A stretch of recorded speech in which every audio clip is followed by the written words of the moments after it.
Hello guys, welcome back to the channel of Simran Nair. So आज हम इस टॉपिक के अंदर, इस वीडियो के अंदर राइट टू प्रॉपर्टी जो है हम लोग डिस्कस करेंगे। आप इस टॉपिक को पॉलिटी के साथ और प्लस आपका जीएस पेपर 2 में जो लैंड रिफॉर्म्स है उसके साथ भी डील कर सकते हैं। एक्चुअली राइट टू प्रॉपर्टी में थोड़ी सी कन्फ्यूजन्स ऐसे होती हैं कि हमें जो है कुछ कुछ सेगमेंट्स में चीज़ें मिलती हैं। There is not complete thread जो कि आपका मुझे लगता है मिसिंग होता है आपका जब भी हम लोग राइट टू प्रॉपर्टी पढ़ते हैं। तो गाइज हमारा राइट टू प्रॉपर्टी में है क्या, दो हमारे आर्टिकल्स, जैसे आप लोगों को पता है अगर आप फंडामेंटल राइट्स अच्छे से पढ़ रहे हो तो हमारा जो आर्टिकल 19 है और 31 है, that deals with your right to property जो करते थे पहले। Now it has been repealed, but ये 19 जो था that was related to your right to hold, right to acquire, right to disposal of your property, dispose of कर सकते हो बेसिकली प्रॉपर्टी। और आर्टिकल नंबर 31 जो है, no one should be deprived of their property except by the authority of law. अब guys यही authority of law अगर आप लोगों को याद हो, अगर आप लोगों ने अच्छे से पढ़ी है पॉलिटी, तो आर्टिकल नंबर 265 में भी ये मेंशन है that the tax is only levied bye the authority of law. अगर आप मतलब कि टैक्स जो है आपकी कोई भी प्राइवेट बॉडी भी लगा सकती है, आपकी कोई गवर्नमेंट बॉडी भी लगा सकती है, बस उसको अथॉरिटी मिलनी चाहिए आपकी लॉ की, या फिर आपके जैसे कि टोल टैक्सेस वगैरह है। तो that is same with your आपकी जो प्रॉपर्टी है, आपकी प्राइवेट जो है आपकी फर्म्स भी आपकी एक्वायर कर सकती हैं, but there should be authority of the law in that. अब क्या होता है गाइज, नेक्स्ट पॉइंट कि जो हमारे स्टेट है that is empowered to acquire and requisite the property of a person only in 2 condition. State means जैसे article number 12 में दिया हुआ है कि स्टेट गाइज आपका कोई भी हो सकता है। स्टेट आपकी सेंटर हो सकती है, आपकी स्टेट हो सकती है, स्टेट राइट, आपकी कोई कॉर्पोरेशन हो सकती है, आपकी कोई लोकल बॉडी हो सकती है। तो वो सिर्फ 2 कंडीशंस के अंदर ही हमारी जो प्रॉपर्टी है वो एक्वायर कर सकती है, या तो वो आपका पब्लिक पर्पस हो आपका, दूसरा वो वहाँ पे कंपनसेशन प्रोवाइड करे। अब जैसे कि आपको पता है कि आपकी ये जो कुल्लू मनाली और लद्दाख वाली जो आपकी रोड्स है 4 लेन हो रही है। अगर आप इसको ध्यान से देखेंगे ना, ये जो आपके साइड में आपके जो है ये चौड़ी करने के लिए सड़क, जो आपके रोड वाइज साइड आपकी जो लैंड्स थी उनको इन्होंने डबल ट्रिपल आपकी कंपनसेशन देके they have acquired it, right. तो कंपनसेशन जो है ना आपकी वो प्रोवाइड होती है, पर वो स्पेसिफिकली गाइस हमारे सिर्फ 2 केसेस में ही हम लोग कंपनसेशन प्रोवाइड करते हैं। वो है आपका आर्टिकल नंबर 30 और 31A। 30 जैसे आप लोगों को पता है कि अगर आप अच्छे से पढ़ रहे हो तो ये आपके माइनॉरिटी एजुकेशन इंस्टीट्यूशन से रिलेटेड है। अगर कोई आपकी स्टेट अगर एक्वायर करती है माइनॉरिटी एजुकेशन इंस्टीट्यूशन, वहाँ पे कंपनसेशन प्रोवाइड करनी ज़रूरी है, मैंडेटरी है। या फिर एक पर्सन जिसका आपका एक जो सीलिंग एक्ट से आपकी जो है स्टैट्यूटरी सीलिंग लिमिट के अंदर आपकी उसकी जो है आपकी जो लैंड है जो आती है।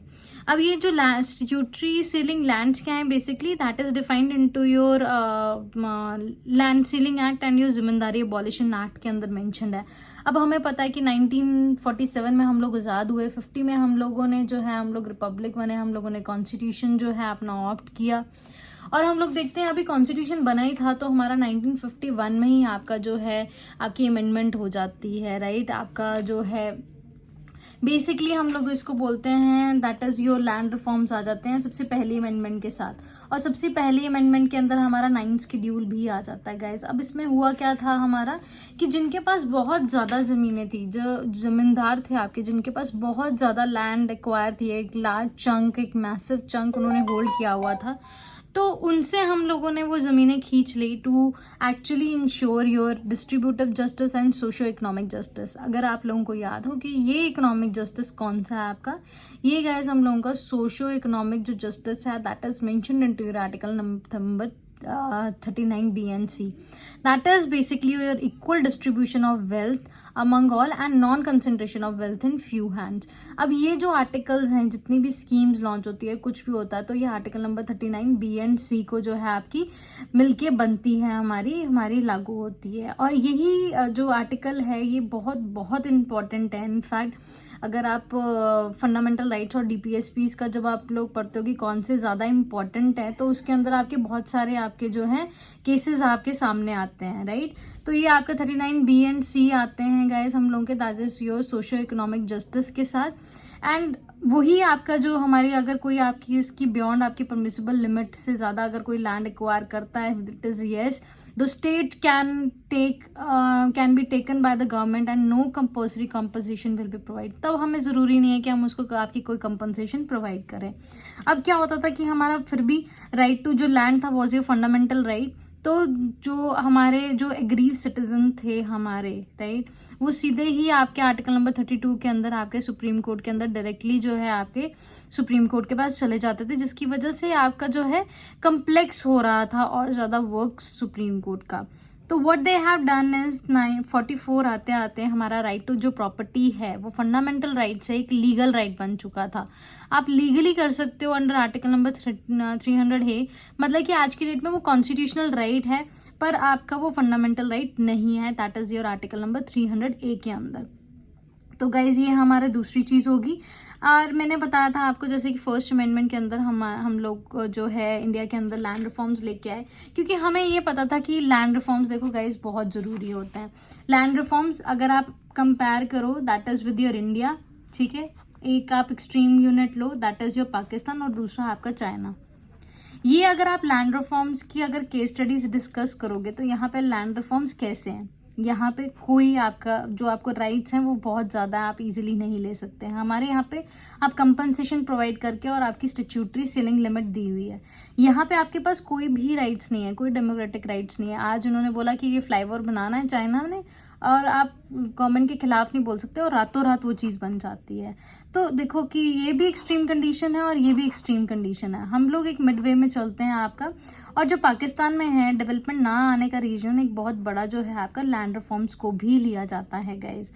एंड चाइना में बहुत ज़्यादा डेवलपमेंट का रीज़न आपका एक लैंड रिफॉर्म्स मानते हैं क्योंकि इतने बड़े बड़े इंफ्रास्ट्रक्चर हैं एंड सो ऑन, राइट। तो इसी वजह से हम लोगों ने शेड्यूल 9 का एक, जिसको हम लोग बोलते थे ऐसा ब्लैक बॉक्स, जिसके अंदर केसेस डाली जा रहे थे और वो डब्बा हम लोग कभी भी आपका जो है खोल नहीं सकते थे। उसके अंदर जो आपके केसेस चले गए उसके बाद जो है आपका वो कभी भी जुडिशियल रिव्यू के पेरिफेरी में नहीं आएगा। तो ऐसी कुछ कंडीशंस आई, बट ये तो अब देखो कि हमारा एक्चुअली में बेसिक स्ट्रक्चर हर्ट होता था इससे कि जुडिशियल रिव्यू ना होना।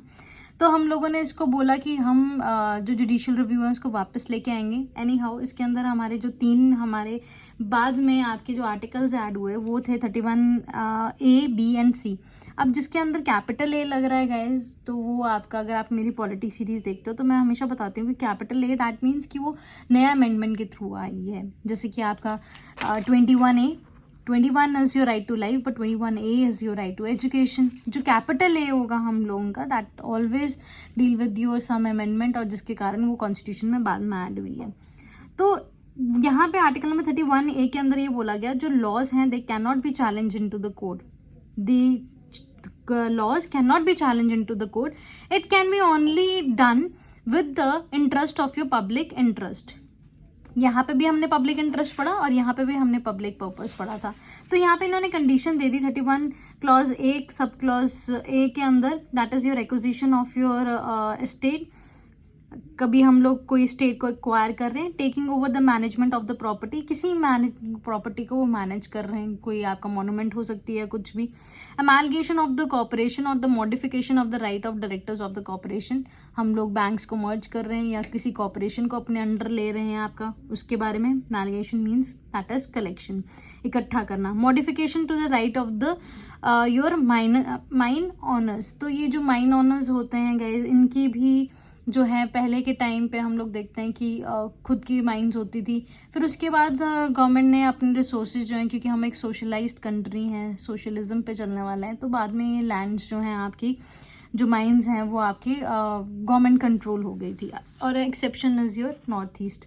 तो ये गाइज हमारा आर्टिकल नंबर 31A था। एंड 31B में एक सिंपल सा फंडा ये बोला गया था कि हम लोग जो चीज़ आपकी नाइट शेड्यूल में डाल रहे हैं उसके ऊपर किसी भी तरीका का जुडिशियल रिव्यू नहीं हो सकता। और IR कोरिडोर केस आया। अब गाइज ये आपके जो केसेस थे ये मुझे लगता है 17 और 18 में ये फर्स्ट टाइम क्वेश्चन पूछा गया था कि IR कोलिडो केस है क्या एक्चुअली में। तो ये केसेस एक्चुअली में क्या थे ये अब लक्ष्मीकांत बुक में भी जो है ये मेंशन करने शुरू हुए हैं। ये पहले ये चीज़ें नहीं थी उसके अंदर भी। तो ये टिपिकली एक ऐसा क्वेश्चन था जो कि आप जितना मान सकते हो कि जो आपके लॉ बैकग्राउंड से थे या फिर आपकी जिनका लॉ ऑप्शनल था, ये उनके लिए एक बहुत बड़ा एडवांटेज था उस टाइम पे। बेसिकली ये जो आपका केस था IR कोलिडो केस 1973 के अंदर 24 मार्च के अंदर, ये जो केस था हमारा, ये इसके अंदर ये बोला गया था, कहता है कि judicial review should be given back because it is a basic structure of the constitution. अगर आप लोग basic structure of the constitution का चैप्टर निकालोगे लक्ष्मीकांत में, अब वहाँ पे सारे केसेस मेंशन हैं आपके, जो कि आपके इंपॉर्टेंट केसेस के आप क्रक्स याद रख सकते हो। तो यहाँ पे क्या आया अब गाइस, हमारा जुडिशियल रिव्यू वापस आ गया था और ये बोला गया कि 1973 से पहले जो केसेस थे वो हम लोग इस डब्बे में से नहीं निकाल पाएंगे आपके ब्लैक बॉक्स के अंदर से, बट जो अब जाएंगे they will be subject to your judicial review.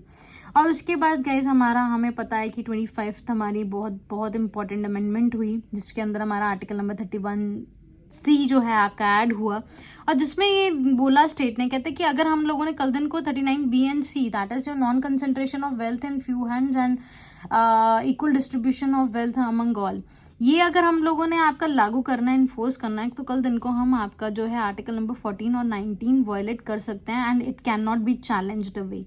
सो हमारा फिर से ये बात हुई कि फिर से ये जो आपका 25th अमेंडमेंट है उसको नलीफाई किया गया, और ये केस स्टडी, ये LBM जो है मेरा the conflict between your fundamental rights on DPSPs में ये सारा एक्सप्लेन्ड है। जो 25 अमेंडमेंट का जो है आपका किस्सा जो है वहाँ पे पूरा एक्सप्लेन्ड है, you can refer the same. तो वहाँ पे हमारा जो ये जुडिशियल रिव्यू है फिर से वापस आया और ये आर्टिकल जो है आपका वो नलीफाई कर दिया गया और उसको बंद कर दिया गया। So guys this is the all for your right to property. I hope आप लोगों को ये टॉपिक क्लियर होगा। If you want to purchase the learn by maps series guys, you can visit to the simranayas.com, our website that is mentioned into your description box. Thank you so much for loving your Learn by Maps. We have launched 3.0 guys, and even we have a selection for this year, that is your 2021 Umesh Goel IR 388. We heartily congratulate him for his grand success. Thank you guys. I hope I will be announcing your name soon with us. Thank you. God bless you.